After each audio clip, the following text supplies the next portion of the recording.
Audience numbers for Mises Institute podcasts are going through the roof, and we want to thank our great listeners with a special deal. Per Bylund's primer on Austrian economics, How to Think About the Economy, has become one of the best sellers in the Mises store, and we're giving it away for free to our podcast listeners. This short book is a great refresher for understanding proper economic logic, and also a perfect introduction to economics for friends and family. So get your free copy of How to Think About the Economy by visiting Mises.org/HAPodFree. That's HA like human action, pod free.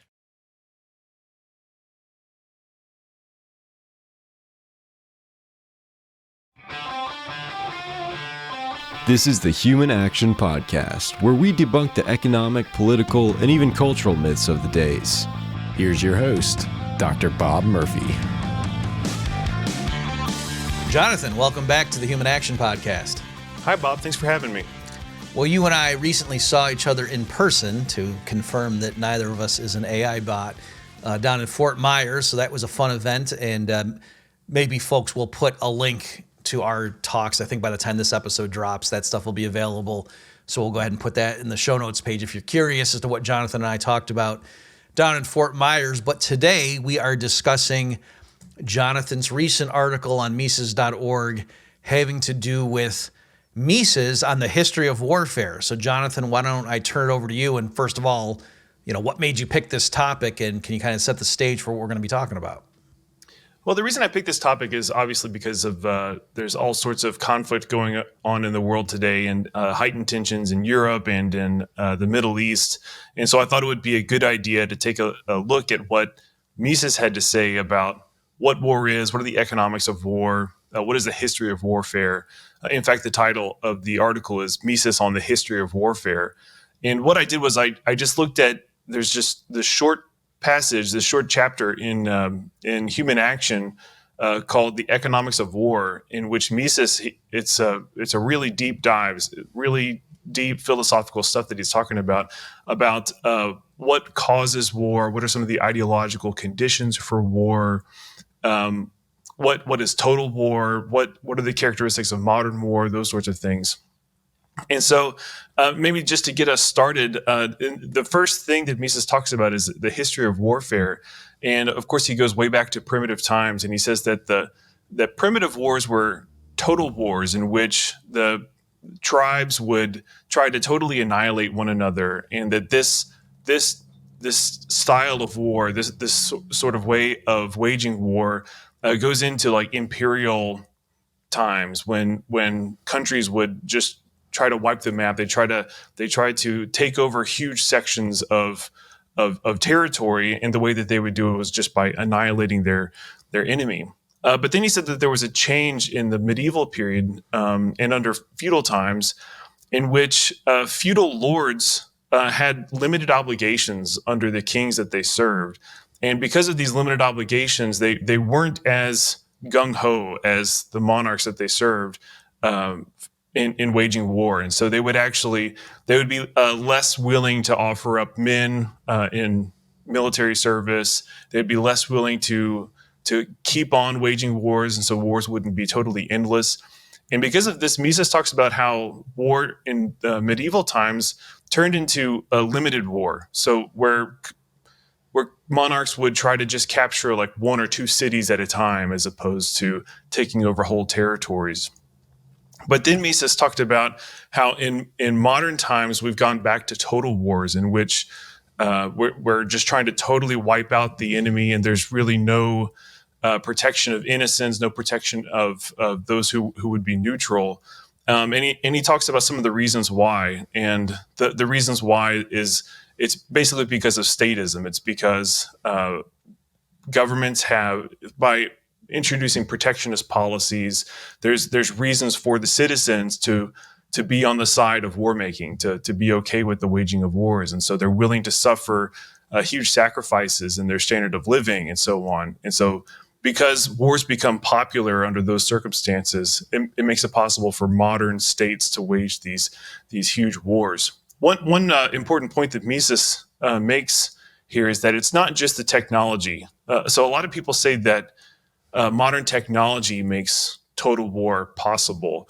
But Mises says that technology is just a tool. It's technology is just something that is produced by the market, and if the market is subjugated by the rulers, so that our economy is producing these weapons of war, then that's what the economy will produce. So there is a way to direct the economy towards the production of these weapons, but it's not the production of the weapons themselves that makes war possible and total war possible. It's really just who is guiding production.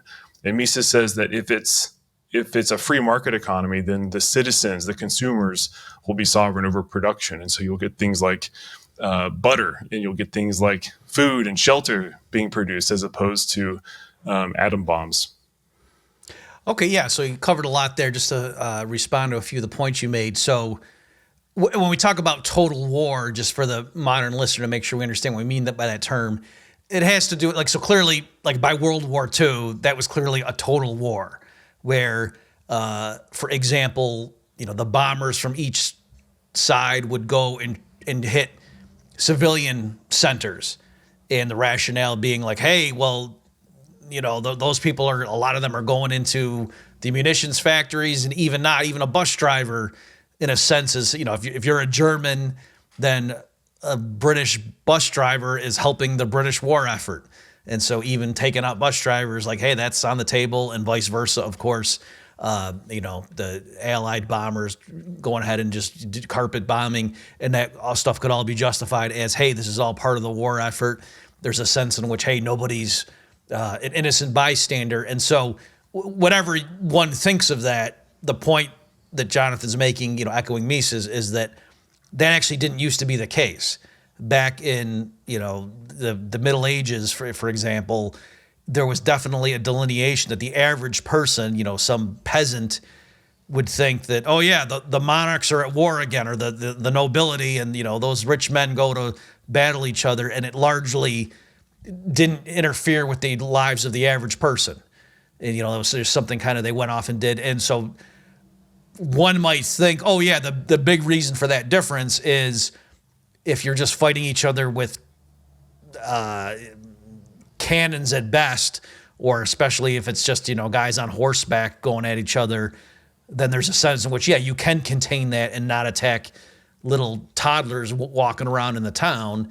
Whereas if you're dropping huge bombs, then it seems obvious. But again, Jonathan, just if you can reiterate that Mises was saying, no, the reason, like the 20th century, we saw the resurgence of total war was not merely a technological one, that there was like an ideological change that had happened from, say, the 1600s to the 1900s, and that explains why we saw this resurgence of this doctrine of total war.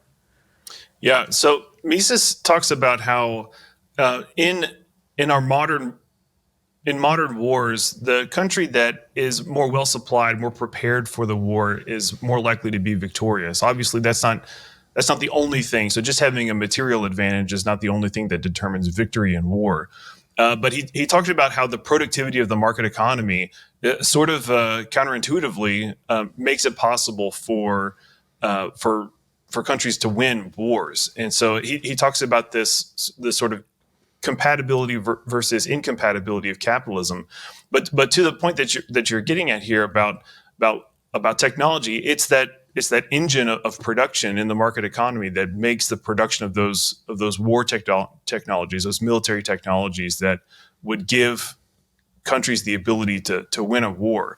And what makes the production of those technologies possible is the fact that the state takes over production. So it's not like in capitalism we just have all these massive weapons of war being produced for consumers, and then the state sees all these weapons being produced and say, "Hey, why don't we commandeer? Why don't we take all of these resources and use it to wage war?"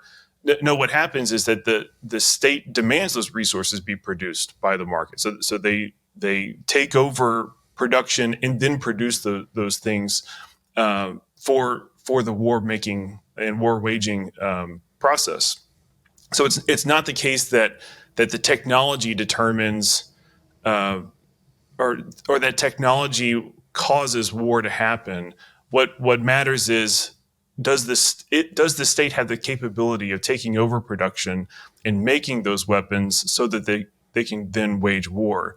And for that to occur, you need statism. You need the people to be on board with the state taking over production and also waging the wars. And so that's what Mises says is the ultimate cause of wars. It's the conflict between countries that's caused by policies like protectionism, where there's heavy tariffs applied. And if you have that sort of thing, then it makes it easier to convince all the people in your country that it's a good idea to wage this war because it would be in our economic interest. So then the state could credibly say, well, I can increase your standard of living if we win this war because then we can change the policies. We can make it so that the industry within our country will be better off. So it's because of those sorts of ideological reasons that we see wars being caused, not just the existence of a certain technology. Mm-hmm. And even too, just to extend the point, just more like I do want to unpack what do you mean? How does tariffs? What the heck does that have to do with wars? And so yes, I definitely want to get into that. But even just at a more big picture level, that and I think Hoppe talks about this in his book Democracy, the God That Fails, and in other essays, I'm sure. The idea, though, that say what you will about hereditary monarchies, but the people, there was a clear distinction between like the state and the subjects, the people that lived under its jurisdiction. And so, nowadays we think of like, oh yeah, in the 1940s, France went to war with Germany, as opposed to, centuries earlier, it may have been more like the king of France went to war with certain barons or what have you. And so, and the people would not have necessarily thought like, yes, whatever it is that my king decides to do, it's basically he's acting on behalf of everyone who speaks that language. And so really, if you think about it, it's all the English-speaking people are now at war with all the French-speaking people. Like, that's just not how they thought. And, so if you don't like war, that was probably a good thing, at least, in and of itself. And so and I believe a lot of historians would point to Napoleon, for example, as a turning point. Like, that's one of the ways that he sort of, convinced people that, I am the embodiment of the French people, and that's, so he raised huge armies to that method, and then the other European powers felt like, well, they had no choice, and geez, we got to have conscription now too, because how the heck can our paid mercenaries go up against this French army that's so massive, because the people are all, in it, and they all think they're marching for their, country, not just that they're being, paid to go join some expedition that some nobleman wants to dally in for his own vanity. So, I guess, the argument being made is a lot of people nowadays, they loved, democracy is almost like synonymous with good government, the way people use these terms nowadays. But that one of the downsides of that, at least if you're someone who doesn't like mass war, is that when people start thinking of like, oh yeah, what the U.S. government does, that's representing the will of the American people. And so if the U.S. government is at war with some other government's military, really that's like our whole people are now in bitter conflict with that whole people over there, that's actually not very conducive to peace. Right. And Mises talks about the flip side of this. So he talks about how the unpopularity of wars, especially under monarchies, it led to the emergence of revolutionary wars. So in his history of warfare, he talks about how if the people under some king didn't like the fact that they were being taxed so heavily for this war to be waged, then they would actually start to revolt. They would try to rise up against the king because not just the taxes, but also the cost of lives, but also the tyrannical sort of policies that have to be put in place by the government so that the war could be waged smoothly. Of course, we're all familiar with the fact that states have to crack down on speech, especially during wars. So these wars were unpopular, and to the extent that they were unpopular, people would rise up against. And so Mises talked about how there was this new category of war that emerged on the scene, and that was the Revolutionary War, where people were they were upset with the heavy taxes. They were upset with the tyrannical governments that were above them, and they decided to try to take them down.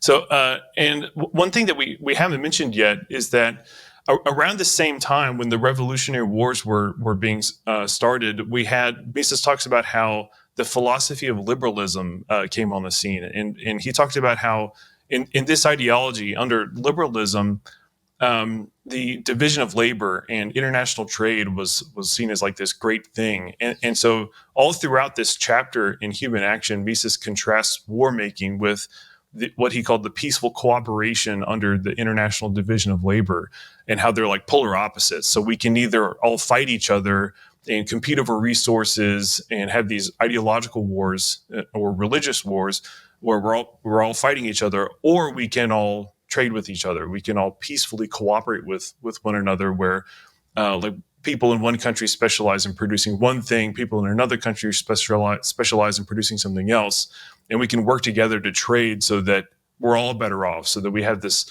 sort of harmony between countries. And Mises talks about how this sort of, it's not an accident. Like the international division of labor is not something that just arises accidentally. There are actually there are economic incentives to be a part of such an arrangement. And so that's why the existence of war is sort of perplexing. It means that there's got to be something sort of outside, something that's getting into the middle of that's causing people to put aside the peaceful trade and start fighting one another, especially fighting each other in total wars where there's all sorts of terrible devastation of capital, devastation of production, devastation of lives. So that ideology started around the same time that the Revolutionary Wars were being waged. And Mises makes the claim that this put at least a temporary damper on war making around the world. Mm-hmm. If I could circle back, you said something earlier about protectionism, tariffs, things like that, and just to unpack that a little bit, because that's something too that I certainly haven't seen stressed elsewhere, and frankly, except people in the Misesian tradition, I don't even see other people talking about this. But the idea that interventionist policies into the economy are not merely bad because they make your people poorer per capita, but they actually lead to international conflict. And so, for example, so I'm going to, of course, here, folks, kind of go through this real quickly, but both in Human Action, and I think he also does it in his booklet, Liberalism, by which Mises means like what we would call classical liberalism, and also his book, what is it? Is it called Omnipotent Government? Does that sound right, Jonathan? I think that's, and I think the subtitle is The Rise of the Total State and the Total War.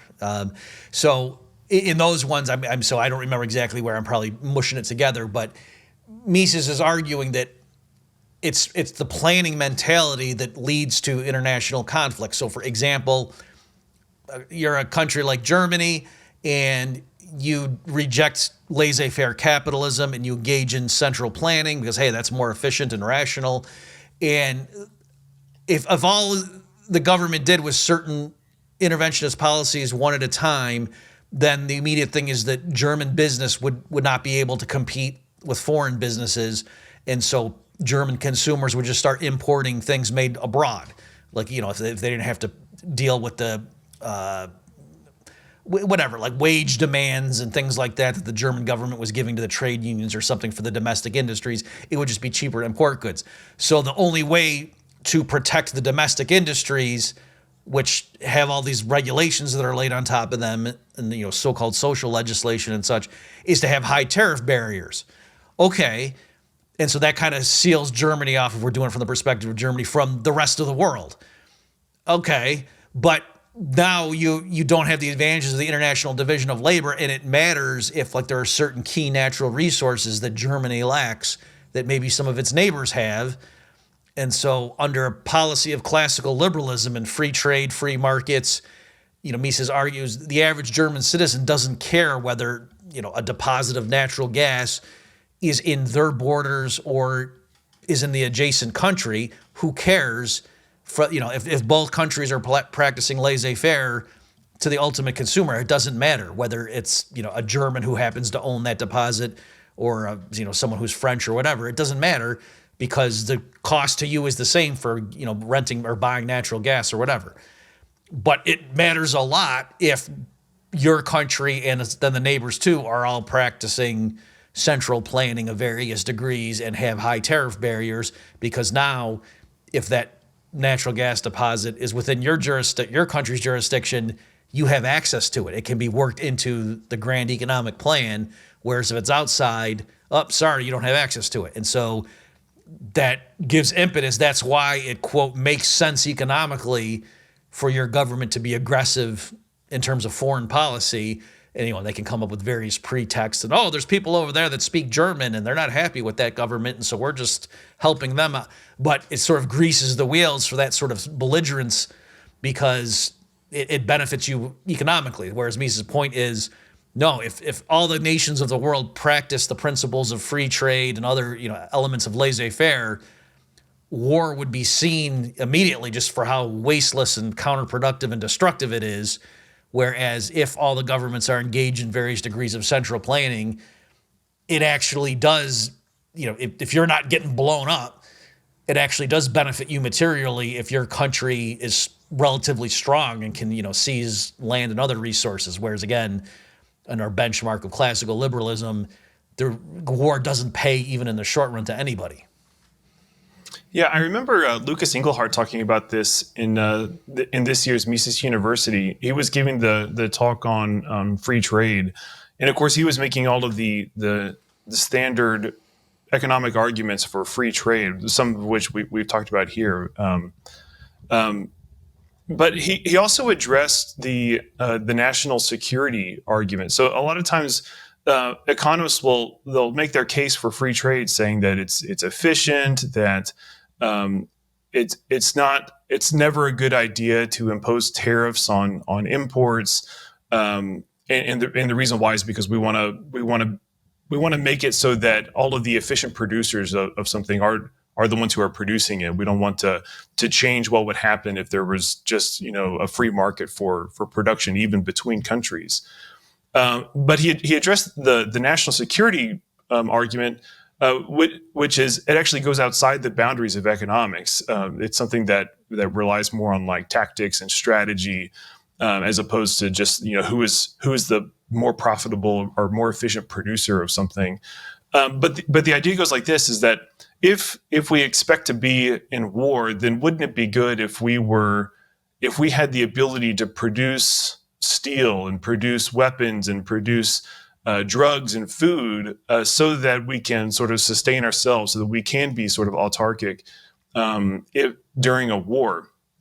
And he sort of, if I remember correctly, he said that there's nothing like immediately wrong with that view. Like, yeah, if you expect to be fighting a bunch of other people, then it is good to be sort of prepared to be isolated. But he said that that's really costly, and he also sort of questioned the effectiveness of that sort of view, saying that not everything that we can produce is durable, meaning that we would have to sustain these industries over an indefinite time period to be able to produce something in the case where we are isolated in war. And I think he also made the point that if that's the case, then it might cause us to be more likely to enter wars.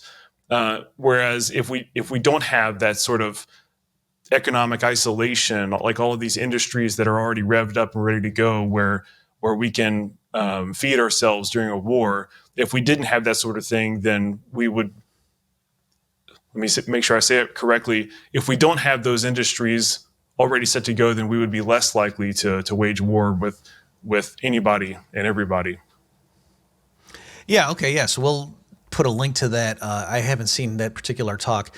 Just to give my thoughts on that, because this kind of goes into another issue I wanted to bring up with you, Jonathan, is in terms of, let's say we have a government that is, at the very least, we might call a night watchman state or a minarchist state, which Mises believed in, right? So folks don't, even though many of us associated with the Mises Institute call ourselves anarcho-capitalists in the Rothbardian vein. Mises himself certainly believed that governments needed to exist to protect standard property rights and defense from foreign invasion and so forth. And Mises would make the case that even though in the midst of a war, the countries that relied on the market economy would prevail. And so, for example, the United States, like the reason the U.S. was so powerful, Mises argued, was that it had an industrial powerhouse economy, largely because of its tradition of laissez-faire, at least relative to its peers. And so, for example, in the midst of a war, the last thing in the world you want to do, as Jonathan was talking about earlier, is what they're doing is they have to transfer the industrial capacity that's normally cranking out consumer goods for peacetime. You have to turn that over rapidly. So instead of making cars, you're making tanks. And instead of making radio sets or whatever, you're making bullets and whatever. And so how do you do that? Well, you want to reward entrepreneurship, right? You don't want to put in place, for example, an excess profits tax. That's the last thing you want to. No, you want those entrepreneurs who figure out the best way to quickly revamp industry to be rewarded with high profits, to give them the incentive to do so. And so it's, Mises thought that, yes, in a major war, the government still has the role of being the one to buy the munitions. And so and you don't need to have ration coupons and things like that. It's just, the government, if they need a bunch of tanks, they raise taxes or they borrow a bunch of money to go start buying tanks, and then let market prices sort it out. That the high prices for steel and other materials that go into the tanks will mean that regular commercial automobiles are really expensive. And so households that were getting ready to buy a new car might all of a sudden see, wow, cars are 60% more expensive than they were last year.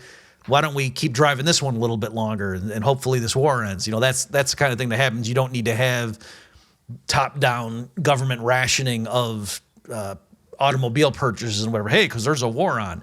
So there's all that going on. So now to your specific issue there, Jonathan, about one of the standard arguments for tariffs, like you say, is war preparedness. Even there, I would say, so here, this is me talk. I don't remember Mises ever getting into this much of the weeds.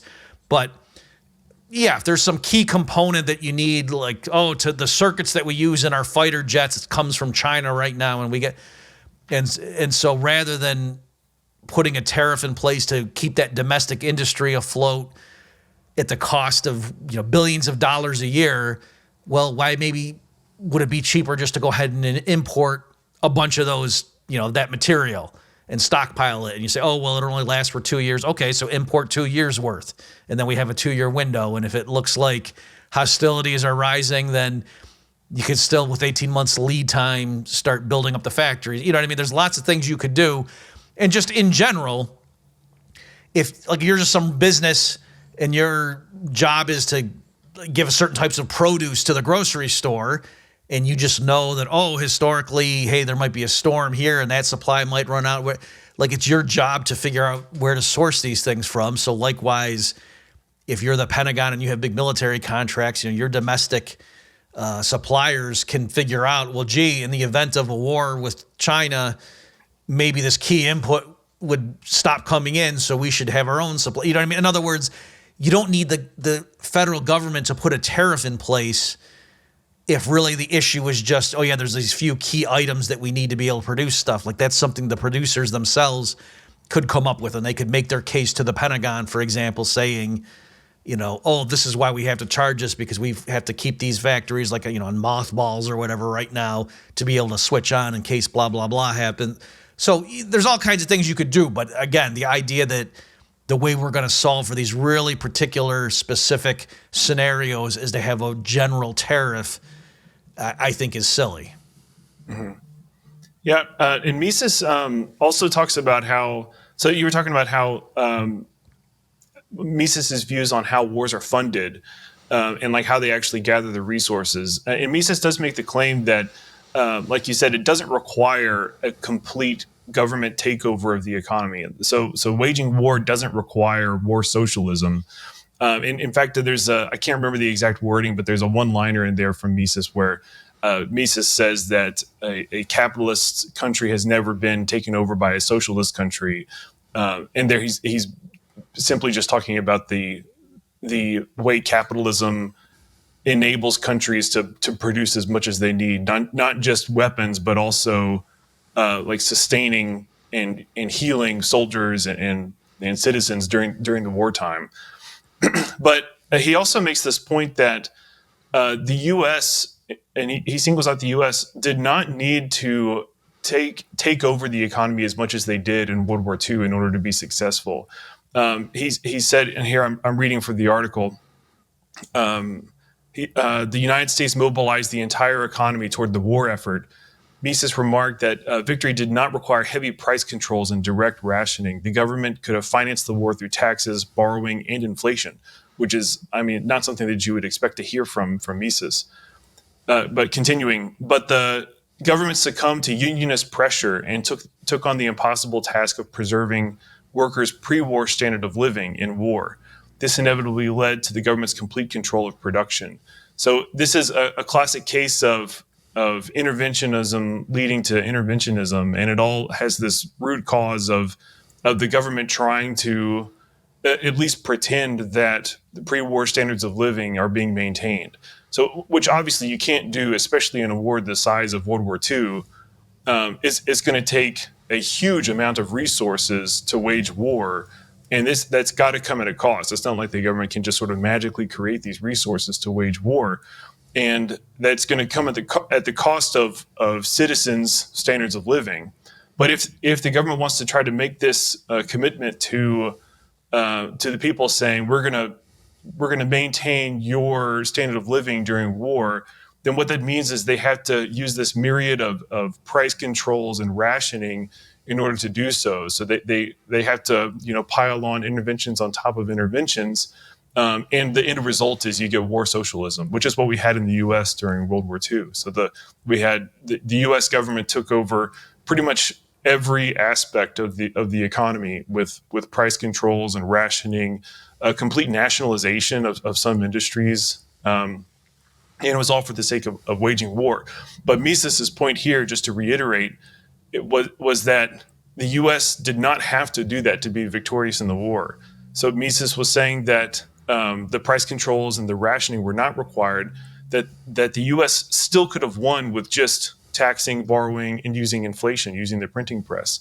And that this would have just, using those methods, the taxing and the inflating, it would have decreased everybody's standards of living, or at least some people and most people's standard of living, in the form of just direct takings in the form of taxes, but also in a lower purchasing power of money through inflation.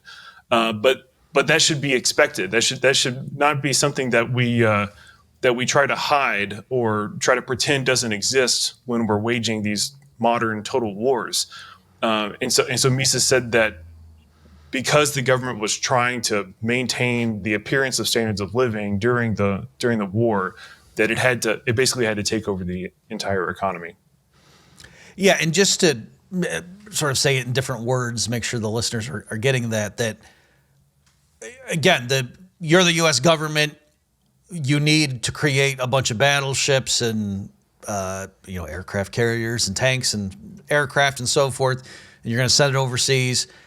And so how do you actually get that done? And what Jonathan is saying is Mises' point is they need to spend money, and how do they come up with the resources to do that? Well, they could levy taxes, they could borrow, or they could even run the printing press, and that's all they would need to do in order to go ahead and go out in the marketplace and command those resources to be diverted away from whatever civilian purposes they were originally destined for, to redirect them to come into the war effort, as opposed to like just nationalizing the steel industry or something, or to impose more top-down controls to say, oh, you got to stop making cars right now because we need those resources for tanks. Those sorts of supplemental orders from the government were completely superfluous. All the government needed to do was enter the market as the buyer with the most resources behind it. And also too, Jonathan, I think he was probably just being intellectually honest by saying those three standard methods of finance would have sufficed. That elsewhere, I know Mises has written saying, when governments resort to inflation to fund a war effort, that's inherently undemocratic. That because he's saying it's, in a sense, if the government is admitting basically, oh yeah, we have this huge expense, and like, for example, all the belligerents in World War I, the U.S. was pretty good about it. They did have some deviations from the gold standard, but they were pretty good. Whereas all the other major belligerents, even though going into World War I, they were all on what we call the classical gold standard. They all, again, except for the U.S., completely removed their currencies from the gold peg. That was because they also, we couldn't possibly afford the war without just running the printing press. But again, just the fact that you crank out more marks if you're Germany or francs if you're France, that doesn't make more iron ore available. That doesn't create more rubber. That doesn't create more labor hours of skilled workers to build you munitions and things. So clearly it's just rearranging where the cost of the war effort falls by the government printing the money. And so the fact that they don't want to do it explicitly through taxation or even borrowing kind of shows that, if the people realized what was causing their standard of living to go down, namely I was looking at the government's taxing and borrowing, they might object and say, why don't you sue for peace? Whereas if it's just, everything's getting all expensive all of a sudden and we're in the middle of a war, it's probably those speculators. It's, it's those dastardly French or those dastardly Germans that are making everything so expensive, not realizing, no, it's your government by running the printing press, siphoning all these real resources out of conventional uses and into the war effort. That's why there's not much left to go around to make things for the home front. And so it's disguising the true cost. Yeah, this is an extremely important point, and I think so. I mean, we have a sort of a nuanced view on democracy at the Mises Institute, and especially if you're a fan of Hans Hermann Hoppe's work. But some would say it's not even nuanced. Well, yeah, but if you think that the will of the people is important in governance, so like if you would agree with the idea that democracy is a good, it's like an end in and of itself, and it's because if we have democracy, then what the government is doing reflects the will of the people. It means if you have that view, then you should totally reject inflation. You should totally reject central bank debt monetization. And the reason why is just as you said, it's that whenever you start to do that sort of thing, it means that there's this disconnect between what the government is doing, how much it's spending, and how much it's collecting in taxes. And of course, we all agree that that taxes are theft, but it's a very unpopular thing to do. So yes, it is theft, but that doesn't mean that politicians can just take however much they want in the form of taxes, that there are these constraints on the other side of it. So that if they start to collect too much in taxes or attempt to collect too much in taxes, then they would get voted out. Then you might even see some civil unrest. You might see the revolt that we talked about before. And so the idea is that the amount that the government can collect in taxes, it is a limiting factor on the size of government. It limits how much the government can spend, because if the government wanted to spend more, it would have to increase its tax collections, and everybody knows that that's an unpopular thing to do. But if the government has this money printer, if the government has this central bank that is a ready buyer of its own debt, then what it means is that spending can go well beyond what the government collects in taxes. And this is something that I've been talking about a lot lately, is that what that means is that the government itself has no boundaries. There's nothing that's really limiting how much the government can spend, simply because the effects of that inflation are subtle and complex. It's hard to convince people that the fact that they see these higher prices at the grocery store, it's because the government has increased its spending. And like you said, it's very easy for the government to come up with some sort of scapegoat, like the speculators or even the people that you're fighting. It's their fault that everything is so expensive here. And so because of that mental disconnect between government spending and the effects or the consequences of inflation on the people, it means that it means that inflation is not as unpopular as taxes are. And it means that governments can very easily resort to the printing press to wage wars, to finance wars, when they definitely would not be able to do so to the same extent if they had to collect everything in the form of taxes. And this is something that we actually see in U.S. history. So the Federal Reserve was created in 1913, but in World War I and in World War II, the Federal Reserve explicitly took on the role of financing government deficits. So the money printer actually very explicitly said one of our jobs is to make it easier for the government to wage war. And that's just there's a total disconnect between that and what the people are ready and willing to pay for, if they are even on the side of the state in waging its wars. Yeah, I used to show classes when it was the right time in the certain undergrad courses. If you looked at the early balance sheet of the Fed, I would say if you ever forget when major U.S. wars were, just look at the Fed's balance sheet and then you can figure it out. Yeah. And I think with the Great Society programs like that pattern, then you couldn't do it anymore. But it was the war on poverty. So even there, whenever the U.S. government declares war on something, the Fed's ready and willing to help. Wherever there's conflict, we'll be there. Just a real quick nerdy aside, and then maybe we'll come back to one final topic here as I'm watching the clock, Jonathan.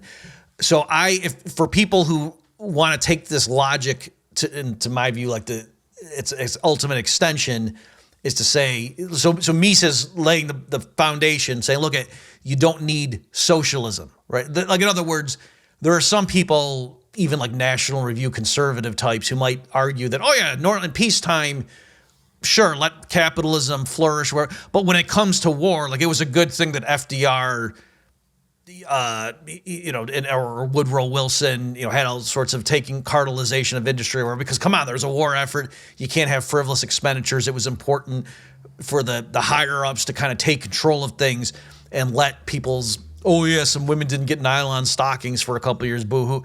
And that mentality is wrong. And Mises showed that no, the reason, just like you trust the market economy to give you better cars at lower prices and whatnot, likewise, let the market economy give you better tanks at lower resource costs, because that's ultimately how you win a war. It's you want to take a given amount of resources and make the most of it, and have the most tanks and most bombers per unit of input. And so what method of social organization does that for you? It's not socialism, that's for sure, right? So, but then to take that logic, though, and to say, okay, but still, why would you trust the central or the federal government to be in charge of the expenditures? Normally we don't trust Washington to do much very efficiently.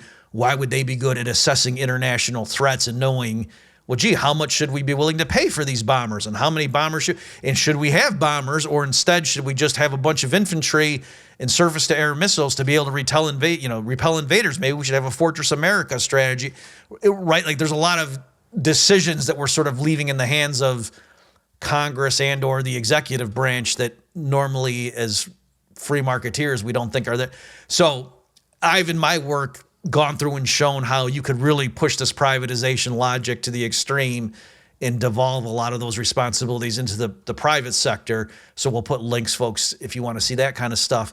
But I think for our time right here, Jonathan, maybe just to appeal to a more mainstream audience, we're talking about war and the economy. So can you speak to, there's this popular notion that, say what you will, but war is good for the economy, especially if you're not the one getting bombed. The war definitely helps the U.S. if it's being waged in Europe. So do you want to speak to that? Sure. So for those who are new to these sorts of ideas, I highly recommend you check out Economics in One Lesson by Henry Hazlitt. And at the very beginning of that book, he goes through what's called the broken window parable, and he was borrowing this from another economist by the name of Frederick Bastiat. And this parable, this lesson, just totally destroys that myth that you mentioned, that waging war is good for the economy. First, I'll just mention the Keynesian perspective. Then we can talk about how it's wrong. So from this Keynesian perspective, any sort of government spending is good. So since government spending is one component of total spending in the economy, and all of this spending is a part of aggregate demand, then if we're in a recession, especially, so if we're lacking in output and in production, if our economy is just not as big as we want it to be, then we can just boost spending, however, like whatever it takes to boost spending. And so that's why you'll see Keynesian economists, they'll argue for all sorts of fiscal policy and monetary policy that's aimed at increasing spending. But the alternative view, so the Austrian view, is that what really bolsters an economy is savings. What really allows an economy to grow is capital accumulation and the ability to produce, which is not accomplished by just spending on whatever. But the broken window parable goes like this. So there's this boy that throws a brick through a shopkeeper's window, and the shopkeeper comes out and he's all mad about this. But then a crowd gathers and they reflect on this event, the broken window, and they decide that this is actually good for the economy, because now the shopkeeper is going to have to spend money to the glass repair guy to fix the window. And now that the glass repair guy has this money in his pocket, he can go spend it on other things in the economy. And they just sort of like think through like the cause and effect chain. So they think about all the spending that was stimulated by the broken window.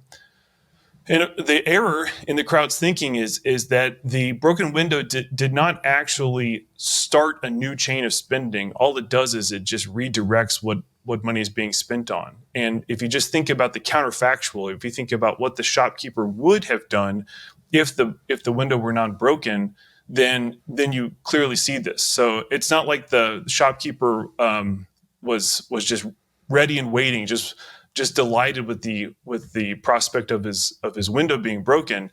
No, he was planning on using that money to buy something else. I think in one of the versions of the story, it's a pair of shoes. And so when the economy has this broken window, when the young hoodlum breaks the window, it means that this community loses the pair of shoes. It loses the value of the pair of shoes to the shopkeeper.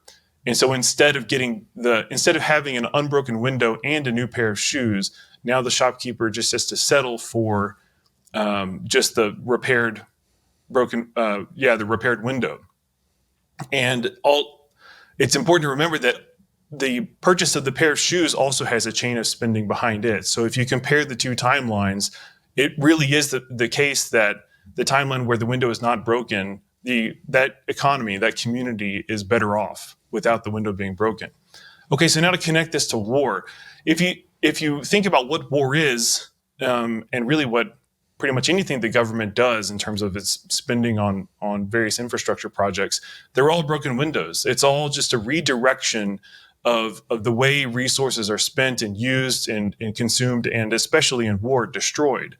And so there's no way for all of this mass destruction to be like actually good for the economy, because it represents a using up of resources. It represents a redirection of resources away from what they would have been used for, namely satisfying consumers.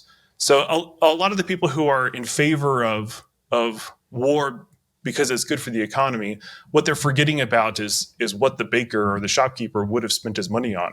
They're forgetting about what the economy would have done, what consumers would have been able to enjoy if their government wasn't waging war. Great, yeah, and just to make sure, so that was perfect, Jonathan, but just to make sure people aren't misunderstanding. So folks, Jonathan's not saying it's not good for the economy if some nation sends their bombers over and breaks 1,000 of our windows and then we got to rebuild them. I mean, that's true, but that's not merely what he's saying. He's saying even if the U.S. government, for example, spends a bunch of money maintaining this huge air force, that per se, and the justification being, well, I hope we don't have to go to war or whatever, but it's good. But, look at all the jobs that are being created, like around all those, all the factories cranking out those B-52s. Those workers now get paychecks and they go out in the community and they take their wives shopping and they go to the diner, and that provides employment. And look at all these communities that are just budding up around the air bases and whatever, where these B-52s are parked normally in peacetime. And so look at all of the first, second, third round of spending that is occurred. And that is also that same fallacy at play, that all that's really doing is redirecting the employment pattern. So yes, if the U.S. government spends hundreds of billions of dollars over the course of a few years to build up an Air Force and park the planes at certain key locations, you will see workers move to those areas. That's true. But if the government refrained from that spending, it's not that those workers would just be permanently unemployed. They would have been absorbed into the structure of production elsewhere. And in the final analysis, making things that directly benefit people, right? So per se, the fact that there's a bunch of ICBMs sitting down the road from you doesn't improve your standard of living the way having more food or shelter does. So to be clear, if you think it's necessary in terms of national security, and you're like, well, yeah, but I'd rather not get invaded. Okay, but that's a separate argument, right? So again, we're not directly here tackling the issue of foreign policy per se. What we're addressing is a lot of times people will make this supplemental argument and say, regardless of whether we need these extra planes, for deterrence or whatever, it's good for the economy, the fact that the government spent the money to build the planes. And that's the argument that we're tackling and saying, no, because if they didn't spend that money, then those workers and resources would have been redirected elsewhere. And in general, having consumers direct resources is much more productive and beneficial to the consumers than having people in Washington, D.C. be in charge of those spending flows. I think. Okay, go ahead, Jonathan. You want to take the final word? I was just going to say, I think Tom Woods came up with this great thought experiment, which is that if it were true that breaking windows and destruction and war were good for the economy, then we could come up with an arrangement with another country. I think in his example was Japan, where we both use a bunch of our resources and employ a bunch of people and spend as much as it takes to make all of these battleships, very high tech, expensive battleships, and then we send them out into the middle of the ocean, and we don't want to kill anybody, so we'll make sure that there's no people on the boats. But then we'll just sort of remotely have these battleships fire on each other and sink them so that they go down into the ocean. And we would just keep doing this over and over again. If it were the case that the broken window theory was true and destruction is good for the economy, then obviously that would be good for the economy. But I mean, obviously that's not true. Obviously that would be a huge waste of resources. And so once you see that sort of thought experiment involves a huge waste of resources, then you see, well, yeah, that's right, that war can't be good for the economy. Very good. Although, as you were describing that, I was thinking I actually might watch that if they did a pay-per-view. Yeah, that would be entertaining, wouldn't it? It's sort of like a BattleBots TV show. Yeah. Okay, well, that's a good stopping point. Thank you, Jonathan, as always, for your time. Well, thanks for having me, Bob. And thank you, folks, for tuning in. We will see you next time. Check back next week for a new episode of the Human Action Podcast. In the meantime, you can find more content like this on Mises.org.